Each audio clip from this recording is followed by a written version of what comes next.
Hello Aquarius friends, I'm Annie Botticelli. Welcome to my January 2020 eclipse report for Aquarius. You can see more information about what's up in January and what's up in December and what's up in every month when you look at my monthly horoscope videos that are always up a month early. And if you want written horoscopes by me, go to cozybysweetstarlight.com. And if you want to see astrology blogs, or if you want to learn astrology with me, you can see more at anniehelpsyou.com and sign up for my free email newsletter, which gives you a written report about the transits to come a month early, including the exact aspects and what you can expect from each, delivered to your inbox a month early. So you can see that at anniehelpsyou.com. Okay, so I finally figured out how to do a split screen. I'm an astrology teacher, so I like to give you some extra tidbits about the visuals of the charts. And I also like to go into way more detail than many people who are not teachers will discuss, because I like you to understand why these things may manifest, not just what may manifest. Okay, so let's check out this screen now to see where you're at in the Aquarius spectrum. There are 30 degrees in each sign, and where you're at in those 30 degrees could affect where the eclipse actually takes place. And this is true for Aquarius this time, so I'm going to show you. So this is for you if you have Aquarius rising, Aquarius moon, or Aquarius sun. This report information is for you. Okay, so early degree Aquarius are basically the January born, or 0 to 9 degrees. Middle degree Aquarius are basically the February 1st through 10th, or 10 to 19 degrees. And late are around February 11th through the rest of the sign, or 20 to 29 degrees. I always recommend that you watch the reports for at least your sun sign and your rising sign, because they're each windows out of the house of your experience, and they'll show you different pieces in your total astrological picture. Okay, so a basic summary is that all Aquarius placements are likely to have 4th and 6th house manifestations, and middle to late you're also going to have possibilities in the 5th. I'm going to explain in detail what these house placements mean, but I just want to explain a little bit more here. Cancer is the ruler of the 4th house, so every sign in the zodiac has a chance for 4th house manifestations. And the reason why these eclipses are important to discuss is because drama, sudden changes, massive fruition, blissful new openings, tearful endings, having to say goodbye, you know, all of these things are more likely at eclipse time. So when the eclipses are happening, it's a season. So this eclipse happens January 10th, but the energy of it has been going since the middle of 2018 through the middle of 2020 is this Cancer Capricorn eclipse cycle. So these changes that have been at play have been happening, and each eclipse brings a different chapter, a movement along the continuum. And we often feel these changes, or these things come from the lower underground into the forefront like 4 to 6 weeks before the actual eclipse. So towards the end of November, you might start seeing these changes, and understanding these eclipse potentials can help you understand what's been going on for the last couple of years, what you're still working with. And so that's why it's important to track these things, because many, many, many people are going to have very drastic changes, and this will help you understand why. Okay, so just a quick look at the charts to show you why there's different possibilities for each of you, and then I'll go into what may actually happen. The things I'm going to show you about what may actually happen are based on my doing thousands of live readings over decades, and also doing horoscopes for many years and following them in my own chart. Following things in your own experience is one of the best ways to learn, because you can track them and have a very visceral understanding of what's happening. So we look for 20 degrees in the chart. Okay, so that's about here. So for early degree placements, that's what I was talking about, 6th house manifestation. For middle degree placements, 20 degrees is going to be close to this line of the 5th and 6th house. That's why I said middle degree people, you might have this eclipse in the 5th or 6th house. Okay, so if we were doing whole house astrology, we would just be looking at the 6th house for everyone, but we'd be missing this dimension of this possibility of different manifestations depending on where you're at. Okay, so this is a Placidus chart. So late degree placements, many of you are going to have that actually very directly in the 5th house, but all even late degree placements are going to have the eclipse close enough to the 6th house. It's cuspy, so that you all may also have the 6th house. Okay, so back to my little summary here. Okay, now you can see why everyone might have a 6th house manifestation. Everyone may have the 4th house manifestation because of the Cancer eclipse itself. And then middle to late degree placements, you've got that added potential of the 5th house. So what I'm going to do now is I'm going to drop in a tutorial about how I've seen these eclipses manifest in the 6th house and what you can expect. And that's for all of you. Then I'm going to drop in the 4th house tutorial, and that's also for all of you and for you middle and late degree people. So basically, you know, the last here, just a reminder here, all of the February born and 10 to 29 degrees, you may also have this 5th degree or a 5th house. So you stay tuned for the last segment, and those can also be manifestations for you. Eclipse time tends to bring drama, fruition, major changes, major trajectory shifts, things that are surprises, things that are, you know, moving along a continuum that you've been working on, so a major fruition. So basically, it's a very active time of change and emotion. When there's an eclipse in the 6th house or in Virgo, health is a very big focus. For some people, this will actually result in a health crisis. If there's something that's been undercover that has not been in the light or that you have not been aware of, sometimes that can be brought to light. For others, it could be movement along a continuum of the health practices or of diagnosis or of solutions or something where there's something notable. Finding of a perfect practitioner, you know, doing labs or diagnostics, and getting into a healing or wellness routine. So anything having to do with finding a new practitioner, whether it's in the mainstream path or the alternative path, finding a new modality has a major impact, finding a new, you know, practitioner. And this can also have to do with one's own wellness path turning into a practitioner path. So you stepping into wellness as a practitioner, because this house and this sign also rules work, your vocation. You know, it's partly related to the vocation. And if you are in any of those lines of work, medical, alternative, or mainstream, then work can be highlighted as a major sector, major closings in your work of how you do your work, major openings in how you're shifting into the next level of your work, if you've already started this process. New gym memberships, you know, new diets, things that rule your daily experience in yoga practice. Yoga is in here, meditation, acupuncture, all of that. Surgeries, any kind of procedure that's medical.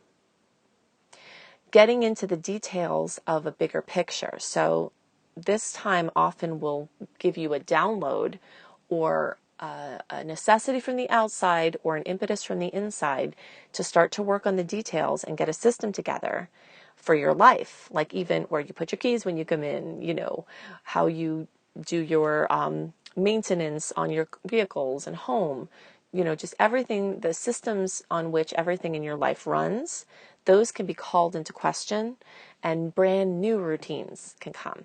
I see this happen or manifest a lot in like either moving or a temporary lodging or going somewhere else or changing a job or, you know, something major happening to your life where what your daily routine is changes in a big way. I also see pets being highlighted at this time. Sometimes a new pet comes in. Sometimes a current pet needs more attention or you have more time and focus or you start, you know, a new training regimen with them or something related to pets. Your pets could have some symptoms and definitely at this time it would be important to follow up with those things because things undercover tend to come out at this time. And sometimes there's a transition for a pet. Whether it's going into a different home or whether it's, you know, transitioning out of body. So things involving pets and other animals. Sometimes people who work with animals will see, you know, this manifestation show up along those fronts, you know, people in the veterinary field, people doing healing work, equine therapy. And again, there could be this this thing having to do with you wanting to do your wellness for work and moving along that process.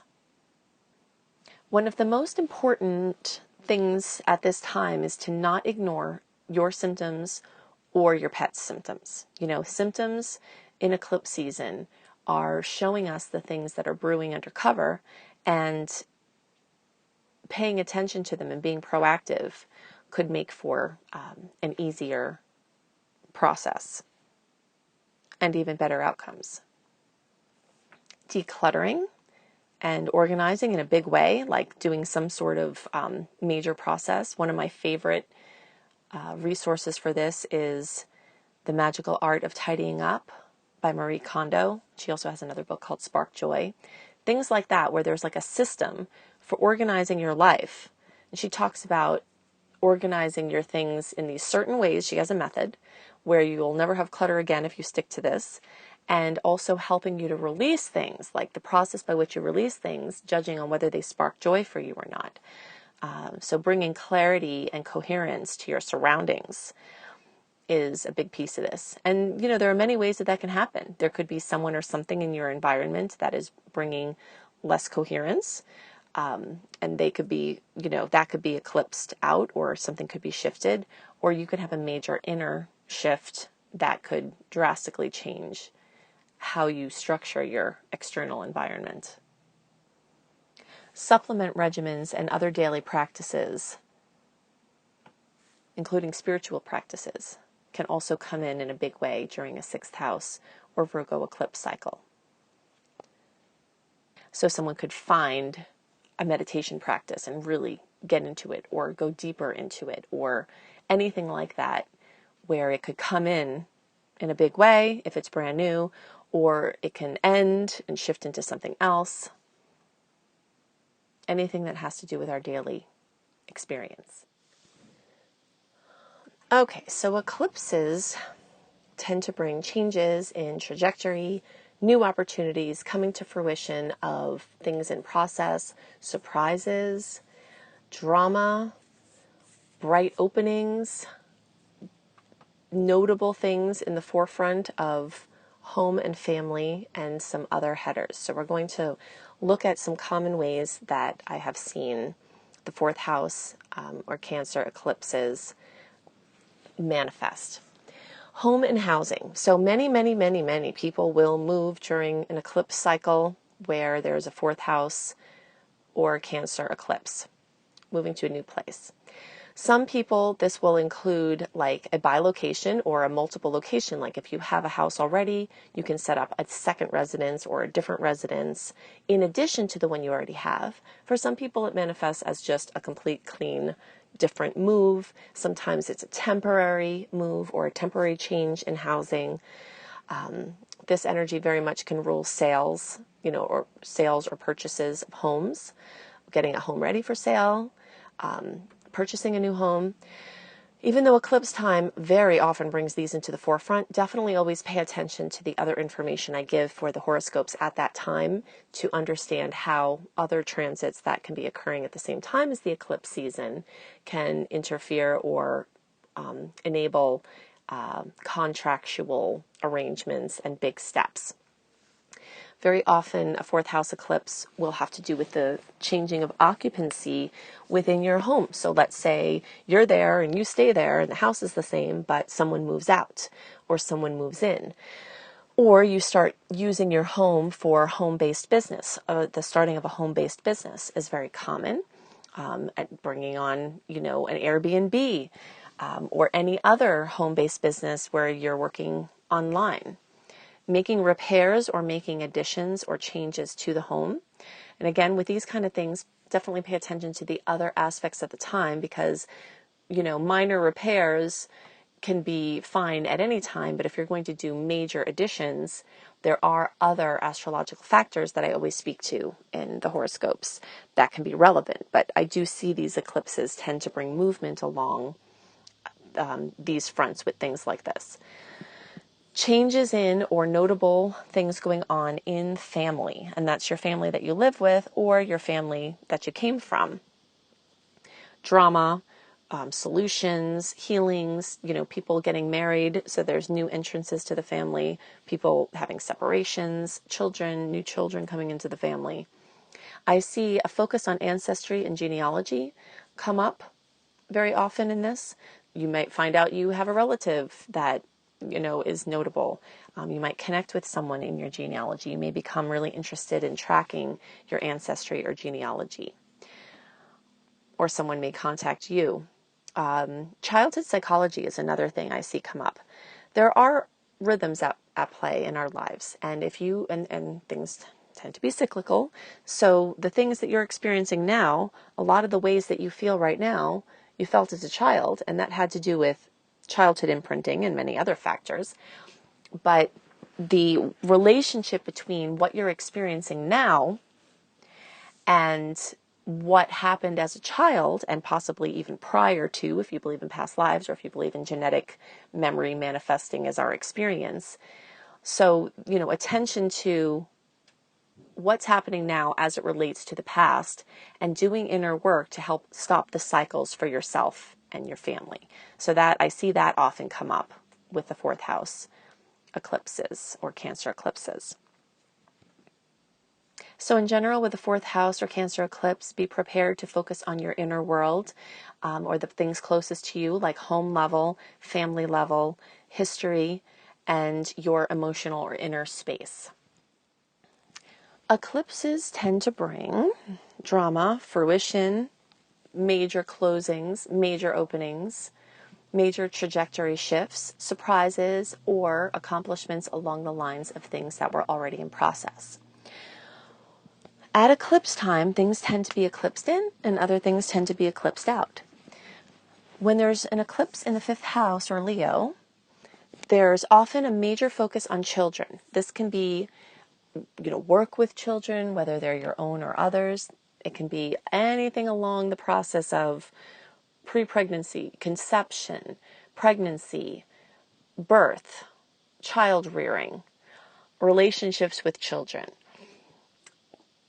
The creativity process is also ruled, and so the idea of a creative project with, for many people, creative projects are their babies, even those who have other children. So this energy of creativity, having a conception of an idea, following it through, birthing it, taking care of it.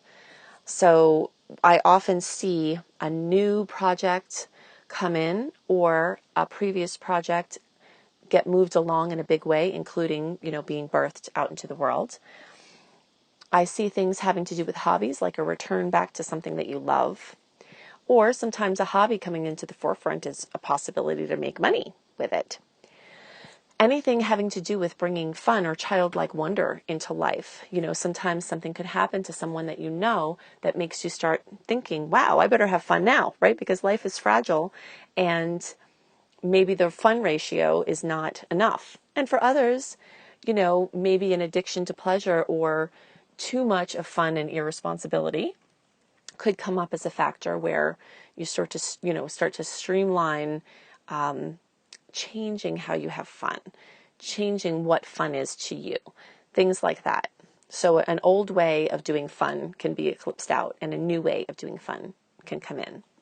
Talents and even hidden talents. So anything where you would stand on a stage and people would look at you for the good stuff that you do, singing, dancing, fashion, anything where you're on display, music, athleticism, being, leading a group, something like that, acting, modeling, things like that.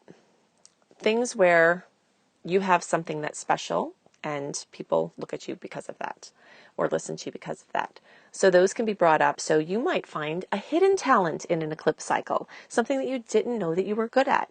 So it definitely is important during this time to take those nudges. If there's something you always wanted to do or something that keeps coming up, to just try it, because it may result in you finding something you really, really love or that you're really, really good at. Anything having to do with leadership, being seen, your role as a director or a creative director, the energy of your personal creative flow, coming in a bigger way. Were you figuring out what that is? Many people have been so focused on what other people need and what they're supposed to do that they've strayed away from what they actually love. So this can be a time where you start to take ownership of your own creative juices and getting those out into the world. And really just this energy of being seen in multiple ways. So maybe clearing some vows where you vowed to not be seen for various reasons. So children may need more attention. If there's some things or patterns that are continuing to come up, this may be the time when they actually have to be dealt with. This can also be a time of stepping into a new awesome chapter with kids. And any of these other things that we spoke about are very likely to come into the forefront. So a really great way to use the energy of this time is to make a commitment to your creativity and make a commitment to the things that really light you up. You know, this Leo energy is ruled by the sun, so anything that just makes you feel on fire is something that comes into the forefront, either to do more of or to come into more balance with. I hope you feel very prepared now for eclipse season and understanding what kinds of changes may be ahead for you. Definitely go to my website, anniehelpsyou.com, to check out all of my astrology blogs and all of my other goodies there, including when you sign up for my free email newsletter, you will get a month early a written general transit report, including all of the notable aspects, the dates of the aspects, and what you can expect from each. And you'll also get my 28-day virtual coaching program called Shine for free when you sign up for my free email newsletter, besides other goodies there. If you want written horoscopes by me, go to cozybysweetstarlight.com, and all of the links that I give you are also in the notes underneath. If you just click more underneath the video, you'll see all the websites there. So at cozybysweetstarlight.com, I have lifestyle blogs for healthy living, and I also have written horoscopes, again, up 1 month early. So you can check out what else is going on for your sign 1 month early. If you'd like to learn astrology and you resonate with how I teach, then definitely check out my astrology apprenticeship program, also at anniehelpsyou.com. I hope you have a wonderful month, and I hope you have a wonderful eclipse season. Definitely check out my horoscopes, my individual horoscopes for each sign for you on my YouTube channel, Annie Botticelli YouTube. You can check out my monthly reports. I always have them up a month early. And definitely also check out the November report, because I do talk about the December eclipse and its manifestations in there. And those eclipse manifestations can echo out, you know, January, February, even March, beyond. So to have a good understanding about where the first eclipse hit, you can check out my November report where I go into lots of details about that for you. I hope you have a wonderful month, and I'll see you next month. Bye.